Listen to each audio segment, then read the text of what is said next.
So today I want to talk about controlling your insulin, using glucose monitors if needed, and just everything that I've been doing for the last couple of months that has been working, especially when you're enjoying your social life, which is what I preach about most of the time on my podcast.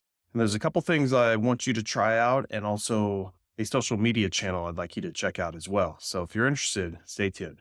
How's it going? This is Brad Williams with Over 40 Fitness Hacks, the podcast where I help you, being over 40, to fight the aging process without giving up your social life.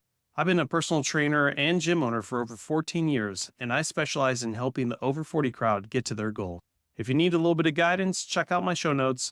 I have a link to schedule a free 15-minute Zoom call, and you can ask all the questions you want. But enough of that. Let's get on with the episode. So let's just start off with the social media channel real quick. If you go on TikTok, and I'm sure he's on Instagram and YouTube, this guy's name is Justin Stop Spiking Sugar, and his tag is at insulin resistant one. And I really think it'd be valuable if you check him out. It's only so much I can explain where you can go down the rabbit hole, look at all his posts.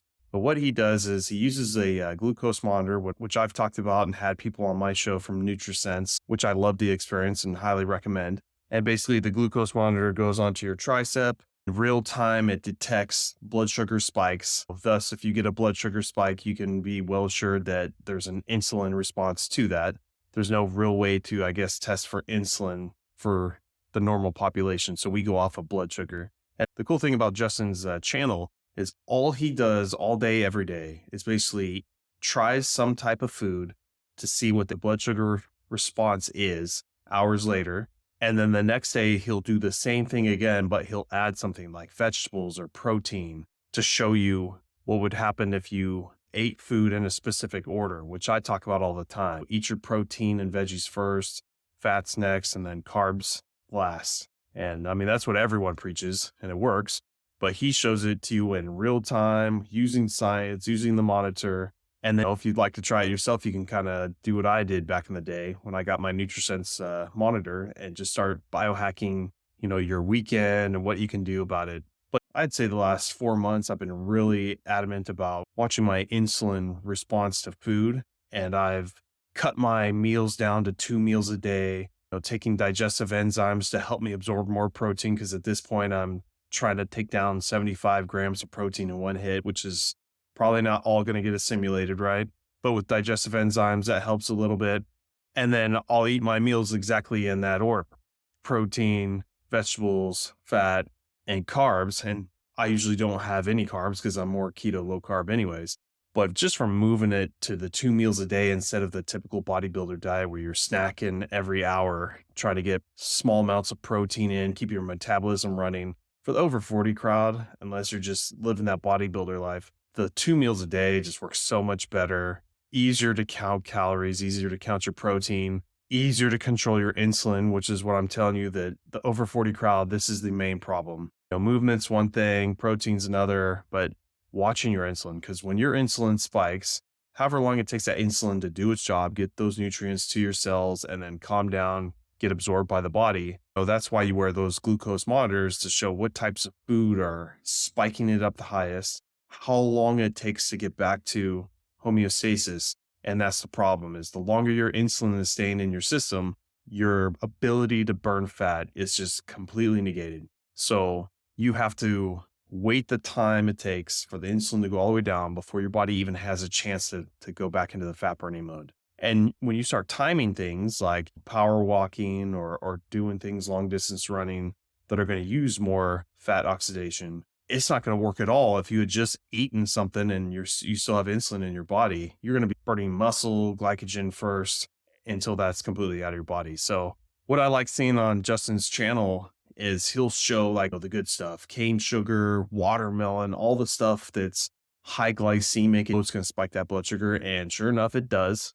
And he'll wait like an hour for the body to get those foods into the system. It takes a while for the glucose monitor to catch it up in your blood flow in your tricep, which I don't know why they picked that location, but I guess it's just the easiest. And then he'll go the next day and put like a steak first, and then he'll eat an entire half of watermelon. And there's literally no spike, and the blood sugar drops super quickly.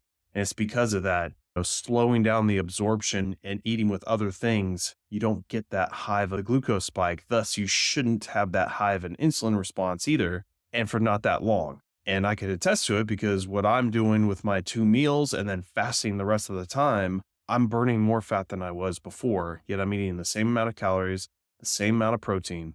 I'm just forcing it into two instead of 3 to 5 meals during the day. So I really think you get a kick out of watching his channel.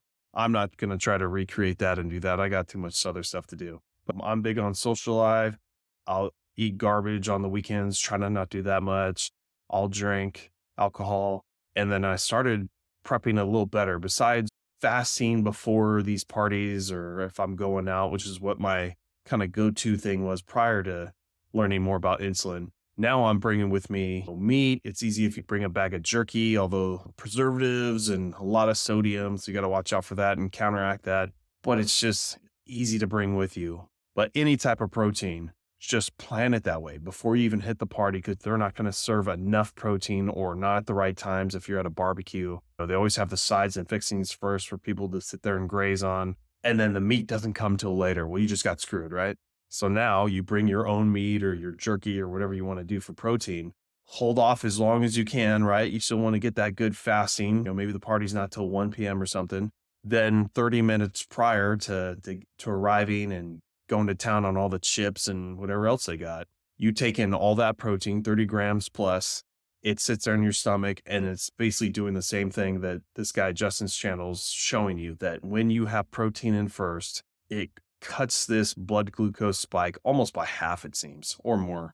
So I go to this party, I get a bag of turkey jerky, finish it in the car half hour before we arrive to this party. Then we get to the party, and of course, like I said, all the things are available to munch on: chips, crackers, cheeses, and then there's vegetables. So my next go-to thing is let's just pound a plate of vegetables, put that right on top of the protein. And then sure enough, boom, starting the beers, starting the chips. Then you start going after other stuff. But the results of what I remember doing it the old way of just who cares, this is a cheat day, put it all in whenever, versus now that this is more designed for success.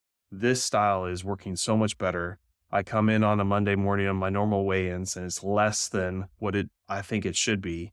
And it's all because of these little tips and tricks. They do matter and it does take time. So this is not a 1 week. This is like test these things out for a month and you will start seeing these results. And then you start building good habits, which I talk about all the time. I just finished that 6-month weight loss challenge where I literally did next to nothing, just focused on one tiny little thing each month.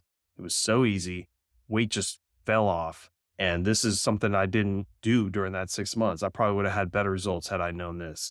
So over 40 crowd, top 3 things is try to count your calories. You don't really have to, but get in your protein. And then insulin is the #1 killer for us over 40, obtaining the results and seeing some abs and all that jazz. So anyways, check out Justin's channel. I'll put his link in the show notes. As always, I do a 15-minute free consultation on Zoom. I also have that in the show notes. I try to do that with every member of my audience just to see if I can't point you in the right direction or you just want to chat. And I also have my Facebook group, Over 40 Fitness Hacks. It's slowly growing, but I do put some time into it. And just an easy way to start building this community of over 40 like-minded people. Thanks for listening, and I'll catch you on the next one.